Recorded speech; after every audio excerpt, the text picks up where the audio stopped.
नमस्कार, मैं हूं आशीष चित्रांशी और आप देख रहे हैं द न्यूज लॉन्चर। बिहार की राजनीति में फिर से उथल-पुथल शुरू होने की आशंका प्रबल होने लगी है। वजह है मोदी के स्वयंभू हनुमान चिराग पासवान। चिराग पासवान ने एक ऐसी डिमांड कर दी है कि जेडीयू बैठे बिठाए टेंशन में आ गई। हालांकि ये टेंशन जेडीयू की पूरी जेडीयू की नहीं कह सकते हैं, क्योंकि जेडीयू में संजय झा से लेकर के विजय चौधरी, अशोक चौधरी, ललन सिंह, ये सबके सब तो शाह की मंशा के अनुरूप ही चलना चाहते हैं। इनके लिए अब नीतीश से ज्यादा महत्वपूर्ण अमित शाह हैं और अमित शाह के फैसले हैं। लेकिन शाह के इशारे पर क्या चिराग पासवान फिर बिहार की सियासत में और आने वाले विधानसभा चुनाव में कुछ बड़ा खेल करने की तैयारी में? ये खेल 2022 वाले चिराग फॉर्मूले जैसा ही होगा, ये पक्का नहीं है। 2020 में क्या हुआ था? 2020 में चिराग पासवान 134 सीटों पर चुनाव लड़ गए। 134 सीटों में से अधिकांश सीटें वो थी, करीब करीब तो सारी सीटें वो थी जहां पर जेडीयू चुनाव मैदान में थी। यानी भाजपा और जेडीयू में सीटों का बंटवारा जो हुआ, जो सीटें जेडीयू के हिस्से में आई, उन सीटों पर करीब करीब सभी सीटों पर चिराग पासवान ने अपने प्रत्याशी उतार दिए। नतीजा क्या हुआ? बड़े भाई की भूमिका में रहने वाली जनता दल यूनाइटेड वो छोटे भाई नहीं, सबसे छोटे भाई की भूमिका में आ गई। बिहार विधानसभा में तीसरे नंबर की पार्टी बन गई। विधानसभा में कुल स्ट्रेंथ 43-43 की। नीतीश कुमार अपने दांव पेच से, अपने कलाकारियों से, उछल कूद से मुख्यमंत्री तो बन गए, लेकिन विधानसभा में उनकी हैसियत, उनकी ताकत बहुत कम हो गई। जिम्मेदार थे चिराग पासवान। चिराग पासवान की 134 सीटें जो चुनाव लड़े थे, उसमें अगर आप जाएंगे एक एक सीट पर, अधिकांश भारतीय जनता पार्टी के कार्यकर्ता और नेता जनता दल यूनाइटेड के चिराग पासवान की एलजेपी के टिकट पर जनता दल यूनाइटेड के खिलाफ, नीतीश कुमार के प्रत्याशियों के खिलाफ मैदान में थे। रामेश्वर चौरसिया जैसे नेता, जो पिछड़ों का एक चेहरा एक वक्त में बन गए थे भारतीय जनता पार्टी में, अभी अमित शाह के डिप्टी के रूप में उत्तर प्रदेश में काम किया था रामेश्वर चौरसिया ने, वो भी चिराग पासवान की एलजेपी से जेडीयू के खिलाफ मैदान में थे। जेडीयू को भारी नुकसान पहुंचा है। अब इस बार सेम खेल रिपीट होगा, ये पक्का नहीं है। खेल बदला जा सकता है। और भारतीय जनता पार्टी की राजनीति को अगर आप कंसिस्टेंसी से देखेंगे, लगातार देखेंगे, उसमें निरंतरता और परिवर्तन को रीड करेंगे आप, तो आपको नजर आएगा पैटर्न कभी सेम नहीं रहता है। उन्होंने जो सोचा है, मोदी और शाह ने जो सोचा है, उसको धरातल पर उतारने के लिए, नतीजों में तब्दील करने के लिए पैटर्न चेंज करते रहते हैं, ताकि उनके पैटर्न को कोई रीड न कर पाए, समझ ना पाए। इस बार एनडीए गठबंधन में कौन कौन से पार्टनर हैं, पहले वो समझिए और फिर डिमांड पे हम आते हैं। भाजपा है, जनता दल यूनाइटेड है, जीतन राम मांझी की पार्टी है, उपेंद्र कुशवाहा की पार्टी है, और उसके बाद चिराग पासवान की पार्टी है। अगर लोकसभा चुनाव में जो कामयाबी मिली उस हैसियत से देखें, तो तीसरे नंबर की पार्टी, तीसरे नंबर की हैसियत चिराग पासवान की है, और तीसरे नंबर की हैसियत, मजबूत हैसियत, भाजपा और नीतीश कुमार के अगर 12-12 सांसद हैं, तो 5 और 100% स्ट्राइक रेट के साथ एक भी प्रत्याशी चुनाव नहीं हारा 2024 के लोकसभा चुनाव में। 5 सांसद चिराग पासवान के बैठे हैं लोकसभा में। अब उसके पीछे भारतीय जनता पार्टी की भूमिका, ये सब थोड़ा विषयांतर हो जाएगा, उसको बाद में उस पर चर्चा करें। अब विधानसभा चुनाव को लेकर के सीटों के बंटवारे की चर्चा शुरू हो चुकी है। अंदर खाने सभी अपनी अपनी जो है रणनीति को धार दे रहे हैं और अपनी अपनी बार्गेनिंग कैपेसिटी को बढ़ा रहे हैं। जीतन राम मांझी ने 35 से 40 सीट की डिमांड रख दी थी, 35 से 40 सीट की डिमांड। सोचिए, जीतन मांझी, अगर उनके डिमांड के हिसाब से देखें तो चिराग पासवान तो 125 डिमांड रख दें, कुल सीट है 243। अब चिराग पासवान की डिमांड सामने आई, चिराग पासवान ने 40 सीट की डिमांड कर दी है बिहार विधानसभा चुनाव। ये 40 सीट की डिमांड, जो मैंने कहा ना पैटर्न चेंज होने का, ये 40 सीट की डिमांड खुद की है या शाह के इशारे पर की है? ये बात इसलिए हम कह रहे हैं कि जब भी चिराग पासवान ने कोई स्टैंड भाजपा के मनमाफिक नहीं लिया है, 24 घंटे के भीतर चिराग पासवान ने सरेंडर किया है दिल्ली में, बुके लेके गुलदस्ता लेके शाह के घर पहुंचे हैं। तो अगर पुराना ट्रैक रिकॉर्ड देखेंगे तो शाह के या मोदी की मर्जी के बगैर चिराग पासवान कुछ करें ये उम्मीद कम ही है। 40 सीट की डिमांड का मतलब समझिए कि 243 में 40 सीट, 40 सीट की डिमांड किए हैं। मैं कहता हूं 32-33 की चर्चा बिहार में है कि 32-33 पर अड़ेंगे, 32-33 पर अड़ेंगे।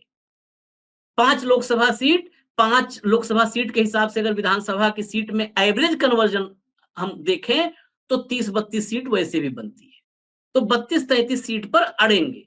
अगर 32-33 सीट पर उनके डिमांड पर, 40 वाली डिमांड को 32-33 पर लाकर भाजपा या अमित शाह उनको बैकिंग दे देते हैं, उनके कंधे पे हाथ रख देते हैं, तो उनकी 33 सीट, अगर 33 मान लीजिए हटा दीजिए, तो कुल बची 200 सीट। 200 सीट में 35 से 40 की डिमांड करने वाले जीतन मांझी को 8 सीट भी मिल जाए तो बहुत है। जीतन मांझी और उपेंद्र कुशवाहा, मैं दोनों को हालांकि उनकी डिमांड पर जाएंगे, हमको डिमांड के हिसाब से वीडियो को नहीं सनसनीखेज बनाना है कि उनकी डिमांड पूरा करते करते ले आए 100 पे, लेकिन मुझे लगता है कि दोनों को मिला के 15-16 सीट मैक्सिमम जदयू और भाजपा दे सकती है, मैक्सिमम 15-16 सीट अगर आप निकालते हैं 200 में से, तो ये 185, 184, 185 के आसपास सीटें बचती हैं। 184-85 सीट बची तो भाजपा आधे से कम पर कतई तैयार नहीं, आधे से कम पर कतई नहीं तैयार हो। और अगर आधा होता है तो भाजपा के हिस्से में करीब 93 से 95, मतलब 90 से 95 सीट, 95 सीट पर अगर भाजपा लड़ती है, 93-94-95 या 93-94 पर नीतीश कुमार लड़ते हैं, तो आप ये कैलकुलेशन फिर से दोबारा करिए, इस कैलकुलेशन को ही समझना है। 95 सीट भाजपा की, 32-33 सीट जो है हो गई चिराग पासवान की, तो ये हो गए 128 के आसपास। 128 और 15 सीट उपेंद्र कुशवाहा और जीतन मांझी की, ये हो गए 143, यानी 140 से 145 सीट। आप चिराग पासवान, जीतन मांझी, उपेंद्र कुशवाहा, इनको भाजपा से अलग करके मत देखिएगा, क्योंकि हो सकता है प्रत्याशी भी भाजपा के ही एनसीपी मॉडल, अजीत पवार और एकनाथ शिंदे मॉडल अपनाया जाए। भाजपा के कई नेताओं को चिराग पासवान की पार्टी से टिकट देके, जीतन मांझी की पार्टी से और उपेंद्र कुशवाहा की पार्टी से टिकट दे करके उनको उतारा जाए। वो करीब करीब, और वैसे भी मंत्री पद छोड़ करके ना मांझी जाने वाले हैं, ना उपेंद्र कुशवाहा अपनी राज्यसभा दे करके जो उनको उपकृत किया है भाजपा ने, वो उससे दाएं बाएं होने वाले हैं, और चिराग कहीं नहीं जाने वाले। चिराग एक बार हस्र देख चुके हैं कि पूरी पार्टी उनके हाथ से चली गई थी, चाचा की पार्टी हो गई थी, अकेले बचे थे। 145 पे अगर हरियाणा और हरियाणा के बाद और मॉडिफाइड महाराष्ट्र वाला चुनाव देखा जाए, और मॉडिफाइड, जिसमें भाजपा का स्ट्राइक रेट 80% के आसपास रहा, तो भारतीय जनता पार्टी अपने दम पर चिराग पासवान, जीतन मांझी और उपेंद्र कुशवाहा की मदद से 110 से 120 के बीच में जा सकती है। मैं मतदाताओं के भूमिका और फैसले की बात नहीं कर रहा हूं, मैं जनमत की बात नहीं कर रहा हूं, मैं आयोग मत की बात कर रहा हूं, मैं भारतीय जनता पार्टी के चुनाव लड़ने वाली नए तौर तरीके की बात कर रहा हूं जिस तरीके से जनता की अनिच्छा के बावजूद और माहौल रत्ती भर न दिखने के बावजूद, विरोधी माहौल होने के बावजूद, एंटी बीजेपी माहौल होने के बावजूद 80% का स्ट्राइक रेट, 82% का स्ट्राइक रेट, अगर उस स्ट्राइक रेट से जीत हासिल हुई है तो मैं उस स्ट्राइक रेट को कन्वर्ट कर रहा हूं।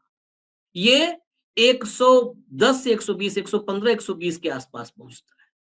और फिर जो मैंने कहा ना, नीतीश को शाह के इशारे पर नीतीश का खेल बिगाड़ दिया चिराग पासवान ने, या बिगाड़ेंगे चिराग पासवान, वही बात जो ये डिमांड के बाद एनालिसिस लेके आ रहे हैं। 115, 120 पर, फिर 110 पर भी मुख्यमंत्री नीतीश कुमार नहीं होंगे। बीजेपी फिर बिना किसी लाग लपेट के, बिना किसी बैकडोर डील के खुल करके अपना मुख्यमंत्री बनाएगी। नीतीश कुमार की स्थिति वहां पर एक ऐसे मजबूर नेता की होगी जो भाजपा के फैसले के खिलाफ खड़ा भी नहीं हो पाएगा। 110-15 की स्ट्रेंथ जहां पहुंच गई, खड़ा भी नहीं हो पाएगा। अगर खड़े होने की कोशिश करेंगे तो फिर ललन सिंह मंत्री हैं दिल्ली में, अब शाह के बहुत घनिष्ठ हैं, संजय झा हैं, अशोक चौधरी जैसे लोग बिहार में बैठे हैं। फिर जदयू में एक बड़ी टूट की आशंका है, जो एक सिंपल मेजॉरिटी के साथ भाजपा को अपना मुख्यमंत्री बना करके बिहार में सरकार बनवाने की स्थिति में खड़ा कर देगी। तो चिराग फार्मूला 2020 वाला, फिर मैं कह रहा हूं 2020 वाला चिराग फार्मूला हूबहू नहीं होगा, लेकिन ये हो सकता है कि 40 की डिमांड, और ये 40 की डिमांड सीरियस डिमांड है। 35 से 40 की जीतन मांझी की डिमांड वो नॉन सीरियस डिमांड थी, एक सांसद वाले, वो नॉन सीरियस डिमांड थी, ये सीरियस डिमांड है। जो कार्यकारिणी है एलजेपी की, इसमें ये दूर तक का खेल है। एलजेपी की कार्यकारिणी, उसने चिराग पासवान को बिहार की राजनीति में आने के लिए स्वीकृति दे दी है। कार्यकारिणी तो वही स्वीकृति देगी जो चिराग पासवान चाहते हैं। और आज के दौर में तो किसी पार्टी की कार्यकारिणी अगर वो भाजपा की सहयोगी है तो उसकी कार्यकारिणी शाह क्या चाहते हैं वो मंजूरी सबसे पहले देगी, भाजपा क्या चाहती है वो मंजूरी देगी। तो कार्यकारिणी दे चुकी है मंजूरी राज्य की राजनीति करने के लिए। चिराग पासवान ने खुले मंच पर, एक चैनल के खुले मंच पर कहा कि मैं, बिहार मुझे बुला रहा है, मैं बिहार जाना चाहता हूं, बिहार की राजनीति करूंगा। पिता उनके रामविलास पासवान, उन्होंने हमेशा दिल्ली की राजनीति की, लेकिन चिराग पासवान का इंटरेस्ट बिहार की राजनीति में ज्यादा है, और उसको उन्होंने कुछ भी ढका छिपा नहीं रखा है। बिल्कुल सार्वजनिक रूप से उन्होंने अपनी उस इच्छा को जाहिर कर दिया है। फिर ऐसे में वही सवाल कि ये जो सीरियस डिमांड 40 की है, ये सीरियस डिमांड नए चिराग फॉर्मूले के, एक मॉडिफाइड चिराग फॉर्मूले की ओर कहीं इशारा तो नहीं करती है। और नीतीश कुमार का पूरा खेल, उसका बंटाधार तो इसी के जरिए फिर नहीं होगा, क्योंकि चिराग ही थे जिन्होंने 20 में बंटाधार किया था, लेकिन मुख्यमंत्री की कुर्सी किसी तरह कायम रही थी। इस बार उसका एक्सटेंशन, उसका मॉडिफाइड रूप परमानेंट नीतीश कुमार की विदाई सुनिश्चित कर देगा। इस पर आपकी क्या राय है? आप भी, हम बिहार की राजनीति को यहां से देख रहे हैं, वो एनालिसिस करते हैं। बिहार के हम, हमारे तमाम पत्रकार साथी हैं जो वहां पर 20 साल 25 साल से पत्रकारिता कर रहे हैं, उनसे जो हम समझ पाते हैं, जो चर्चाएं, वो चर्चा हम ला रहे हैं। लेकिन आप बिहार के मतदाता के रूप में, बिहार की जागरूक जनता के रूप में, बिहार के लोग पॉलिटिकली वैसे भी बहुत जागरूक हैं, राजनीतिक रूप से तो बहुत जागरूक हैं। आपकी इसमें क्या राय है? आप भी अपनी राय दीजिए, ताकि हम बिहार के, अब चुनाव करीब आ रहे हैं, उस विषय पर जब भी आए तो आपकी राय को भी साथ लेकर आए। मुझे इजाजत दीजिए, न्यूज लॉन्चर आप देखते रहिए। नमस्कार।